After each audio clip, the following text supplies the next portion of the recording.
मुफ्ती काज़मी, मुझे समझ में आ रहा है, मुझे समझ में आ रहा है कि जो कुछ भी आज पटल पर आने के बाद चीजें सामने आई हैं, हम कई पॉइंटर्स दिखा रहे हैं, पिछले कुछ दिनों से जो चल रहा था उसको लेकर आज जो चीजें साफ हुई हो हम भी ग्राफिक्स के जरिए दिखा रहे हैं। आप उसके हक में दिखाई पड़ते हैं कि ये चीजें बेहतर हो रही हैं, ये आगे चलकर वक्फ को सही रास्ते पर रखेंगी और वक्फ का जो मकसद है वो आम गरीब मुसलमान तक वहां तक पहुंचाएंगी। खैर, अब मेरे साथ मैं आ रहा हूं एक बात और जोड़ता हूं। अब आप बताइए कि इसमें क्या संशोधन में क्या वो है कि वक्फ ट्रिब्यूनल को जितना अधिकार था कहीं वो अपील नहीं कर सकता था, आज यही तो किया उन्होंने कि भाई आप वो अपर कोर्ट में जाकर के आप अपील कर सकते हैं। आप बताइए इसमें कहां कब्जा हो गया? ठीक है, हम सब पर चर्चा करेंगे, भी बहस चल रही है। सुमैया राणा मेरे साथ इस वक्त जुड़ी हुई है समाजवादी पार्टी की प्रवक्ता के तौर पर। सुमैया, आपका बहुत स्वागत है। सुमैया, आपसे भी वही सवाल मैं करूंगा कि अभी डिस्कशन चल रहा है, बिल संशोधन बिल रख दिया गया है, उस पर सभी अपनी बातें इस वक्त रख रहे हैं, आप किस तरीके से ले रही हैं वक्त संशोधन बिल को? मैं अपनी बात शुरू वहां से करूंगी जहां से आपने चेयरमैन साहब को ये कहा कि वो मुस्लिम स्कॉलर, माफ कीजिएगा, वो जिस कुर्सी पर इस वक्त बैठे हुए हैं उनकी ये पूरी तरीके से जिम्मेदारी है कि वो उत्तराखंड गवर्नमेंट की चापलूसी और उनकी जैसी बात करें। इसलिए मैं बिल्कुल इस बात पर मेरा एहतजाज है कि उनको मुस्लिम स्कॉलर ना कहा जाए। सुमैया, ये वर्ड आपके हो सकते हैं, मेरे मेहमान हैं, मैं उन्हें चापलूस जैसे थोड़ा डेरोगेटरी वर्ड हो जाता है। को अगर पढ़ रहा हो सही तो मुझे बिठाइए, वरना मेरे खुदा हाफिज। मैं बात वो करूंगी जो मेरी जुबान में है और मेरी जुबान में नहीं। सुमैया, आप समझी नहीं, मैं आपको रोक नहीं रहा हूं, मैं आपको रोक कतई नहीं रहा हूं, आप अपनी बात रखिए। लेकिन अगर किसी ने कुछ कहा है तो वो सिर्फ इसलिए कि आपके मन मुताबिक नहीं है तो वो चापलूस हो जाएगा, ये कहां तक जायज है? जब वो ऑलरेडी एक पद पर हैं, जब वो ऑलरेडी उस वक्त बोर्ड के उत्तराखंड मदरसा एजुकेशनल बोर्ड के चेयरमैन है, आपने उनको ये कैसे कहा कि वो मुस्लिम स्कॉलर हैं? आपको उनका पद बताना चाहिए था और उसके बाद उनकी बात समझने में ज्यादा आसानी होती लोगों को। सुनो सुमैया, तुम्हारे बाप भी चमचागिरी करते थे और तुम भी चमचागिरी कर रही हो। किनकी? उन लोगों को कर रही जिनके मैं आप जैसों को जो भेष बदल के पार्लियामेंट में जाके बैठे, मैं उन लोगों से बात करना भी नहीं पसंद कर रही हो। मैं तो उन लोगों से बात करना नहीं पसंद करती हूँ। उन स्कीमों के लिए बात कर रहा हूँ। भारतीय जनता पार्टी के दलाले में उनसे बात करना भी नहीं पसंद करती हूँ। तुम्हें शर्म आनी चाहिए, गरीब लोगों की संपत्ति नहीं शर्म आनी चाहिए। अरे राजू शर्मा चमचागिरी करती है, तुम्हारे बाप भी चमचागिरी करते थे, वो भी शेर व शायरी किया करते थे। क्या मुस्लिम आप शेर व शायरी क्या समझेंगे? उसके लिए थोड़ा दिमाग चाहिए होता है।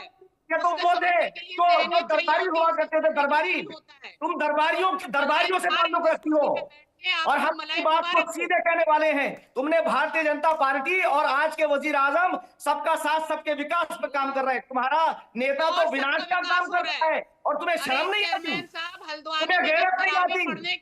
कितने फसाद होते थे, मारा जा रहा था, टोपी सामने आई थी ना, उस वक्त टोपी क्या, तुम अपने हमारी विद्वानता से नापती हो। शर्म आनी चाहिए। नहीं, तुम्हें शर्म आनी चाहिए। तुम्हारा बाप भी दरबारी हो, आपको शर्म आनी चाहिए। दरबारी हो, दरबारी की बेटी हो। आज चमचागिरी किसके कर रहे हो? उनकी कर रहे हो ना, जो पांच सांसद बैठे हैं। अरे तुम पार्लियामेंट में होती तो मैं कहता, तुम्हें तो टिकट भी नहीं दिया और तुम्हारे बाप को छोटा सा दे दिया जाता था उर्दू अकेडमी का, तो वो चमचागिरी क्या करते थे? मैं जानता हूं तुम्हारे बाप को भी, तुम्हें भी जानता हूं। तुम्हें हम चमचागिरी कर रहे हैं, हम सच्चाई को पेश कर रहे हैं। अरे हमने उत्तराखंड के अंदर हम मदरसों के अंदर शर्म आनी चाहिए तुम्हें, शर्म आनी चाहिए, शर्म है। दरबारियों से ठीक है।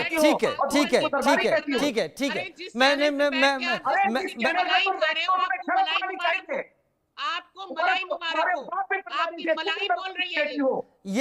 ये आपसी लड़ाई के लिए जगह नहीं थी। मैं उम्मीद कर रहा हूँ ये आपसी लड़ाई के लिए जगह नहीं थी, लेकिन मैं मुकेश त्यागी आपका रुख करूंगा अब, क्योंकि इसके बाद मैं कांग्रेस और बीजेपी को इस बहस में लाऊंगा। मुकेश त्यागी, आपसे भी वही सवाल, अभी चर्चा चल रही है वक्फ बिल को, आप किस तरीके से ले रहे हैं मुकेश त्यागी?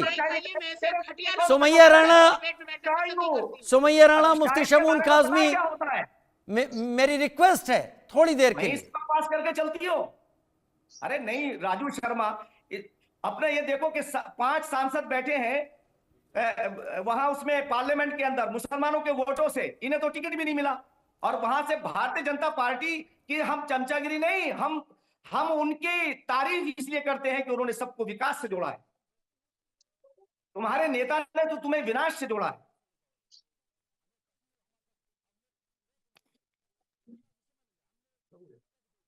नहीं, वो खत्म नहीं हुआ पार्लियामेंट में। नहीं, देखो ऐसा मुकेश त्यागी जी, मुकेश त्यागी जी, जी मुकेश जी। त्यागी जी, सवाल मैं बदलूंगा नहीं, हरनाम सिंह जी के पास भी इसी सवाल के साथ जाऊंगा। वक्फ बिल पेश हो गया है, चर्चा चल रही है, थोड़ी गर्मा गर्म बहस हुई, क्योंकि उसमें मैं इस बात को मानता हूं कि सुमैया जी ने उन शब्दों का इस्तेमाल किया जिन शब्दों का इस्तेमाल डिस्कशन में हम अपने साथी पैनलिस्ट के लिए कभी नहीं करते। लेकिन फिर भी वक्फ बिल को आप किस तरीके से देख रहे हैं, संशोधन बिल को?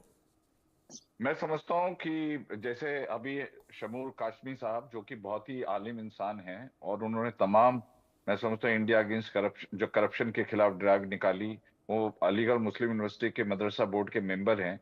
तो मुझे तो एक शेर याद आ रहा है कि मेरा मुंसिफ ही मेरा कातिल है, मेरे हक में क्या फैसला देगा। तो ये जो वक्फ बोर्ड की पूरी जो षड्यंत्र था, मैं समझता हूँ वो खोल दिया गया है।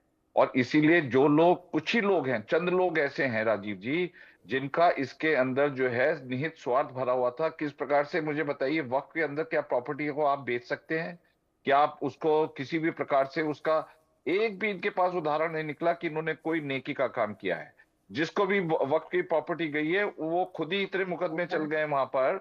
तो मुझे ये बताइए, सबसे पहले गौरव गोगोई ने आज बहुत लंबा चौड़ा भाषण दिया, हमारे किरण रिजिजू जी के भाषण के बाद उन्होंने तमाम ऐसे सेक्शन गिनाए, मैं अगर वक्त होगा तो मैं सब बता दूंगा। उन्होंने कहा कि ये पुनरावृत्ति हुई है, उन्हीं सेक्शन की पुनरावृत्ति हुई जो ऑलरेडी एग्जिस्ट करते हैं। तो अगर वो पुनरावृत्ति हो रही है तो फिर मुखालफत किस बात की है भाई? उन्होंने तमाम बताया कि ट्राइब्यूनल के केस को आप चैलेंज कर सकते हैं, उन्होंने कहा महिलाओं के मेंबर रख सकते हैं। तो अगर हमने मान लीजिए उसका स्पष्टीकरण बहुत साफ तरीके से कर दिया, तो आपको तो उसका खैर मकदम करना चाहिए। तो ये पहली बात तो अरुण गोगोई के मुझे समझ नहीं आ रही, इतनी लंबी स्पीच दी और उसका अल्टीमेटली मतलब उन्होंने उसी को एंडोर्स कर दिया, हमारे वक्फ अमेंडमेंट बिल को। तो कोई बात नहीं, अगर उसमें सफाई से स्पष्टीकरण आ रहा है तो आप उसका स्वागत करिए। अब आप ये देखिए कि ताजमहल की प्रॉपर्टी के ऊपर भी इन्होंने कब्जा करना है, पार्लियामेंट भी इनको चाहिए, वहां पर ईडन गार्डन भी इनको चाहिए। अरे पाकिस्तान भी आपको चाहिए, बांग्लादेश भी आपको चाहिए, और वक्फ बाय यूज, जिसमें कहीं कोई एविडेंस नहीं, कोई रिकॉर्ड नहीं होने चाहिए, कोई प्रॉपर्टी रजिस्टर्ड नहीं होनी चाहिए, और वो कह दें कि हमारा है क्योंकि ताजमहल शाहजहां ने वक्फ में दिया था, तो ताजमहल वो सुप्रीम कोर्ट में लंबित है। तो ऐसे प्रकार के, और मैं आपको कई उदाहरण बता दूं, बेंगलोर में एक होटल है जिसको लेकर के इन्होंने उसको जो है लीज आउट कर दिया, और उसमें मात्र जो है 600 करोड़ की प्रॉपर्टी में मुश्किल से 12 या 13 लाख रुपए महीना आता है। तो इस प्रकार के तो तमाम उदाहरण हैं। तो जब जब देखिए, ऐसा पाप जो है अब जो है ऊपर बढ़ चुका है, रेड लाइन से ऊपर क्रॉस हो चुका है, और भारतीय जनता पार्टी ने इनका जो पर्दाफाश किया है, क्योंकि रक्षक जो है वो भक्षक बन गए हैं, जिनके लिए वक्फ होता है उनके ही काम नहीं आ रही प्रॉपर्टी। और तभी आज आप ये देख रहे हैं कि जिस प्रकार से शमूर काशमी साहब और हमारी ये सुमैया साहब, इन्होंने लगातार सपोर्ट किया है। तो ऐसे पसमंदा मुस्लिम भी बहुत हैं जिन्होंने इसका खैर मकदम किया है, मिठाई बांटी है, लड्डू बांटे हैं। तो जरूर कहीं ना कहीं ऐसे लोग जैसे मदनी जी हैं, जिन्होंने इंडिया गेट के पास में अपना पूरा ऑफिस खोल रखा है, पूरा ऑफिस खोल रखा है उन्होंने वक्फ की प्रॉपर्टी के ऊपर।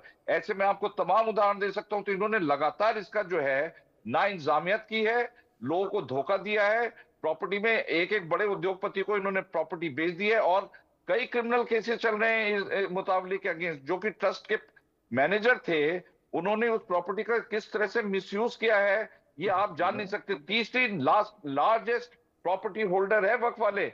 और मुझे बताइए, किरण रिजिजू जी ने आज बिल्कुल साफ कहा कि डिफेंस और रेलवे की जो प्रॉपर्टी है वो भारत के उन्नति के लिए यूज होती है। वक्फ प्रॉपर्टी कौन सी जिसके लिए दी गई उसके लिए भी यूज नहीं होती। ये 5% जो इलीट्स है, मैं आपको बताऊं राजीव जी, ये 5% इलीट, जैसे जिसमें ओवैसी आते हैं, मदनी जी आते हैं, तमाम बड़े उलामा और ये ग्रंथी लोग आते हैं, इन्होंने कब्जा कर रखा है इस प्रॉपर्टी पे, जो गरीबों के लिए, पसमंदाओं के लिए, अंसारियों के लिए, एक छोटे वर्ग के लिए बना है। तो अगर उसका मॉडर्नाइजेशन हो रहा है तो इनके पेट में दर्द हो रहा है, क्योंकि इनकी जो भ्रष्टाचार की दुकान है, जिस प्रकार से इन्होंने एक काम, बताइए, एक यूनिवर्सिटी खोली हो, एक अस्पताल खोला हो, एक बढ़िया एजुकेशन इंस्टीट्यूशन खोला हो, या किसी भी एक बहुत बड़ा चैरिटेबल, करोड़ इनके पास है।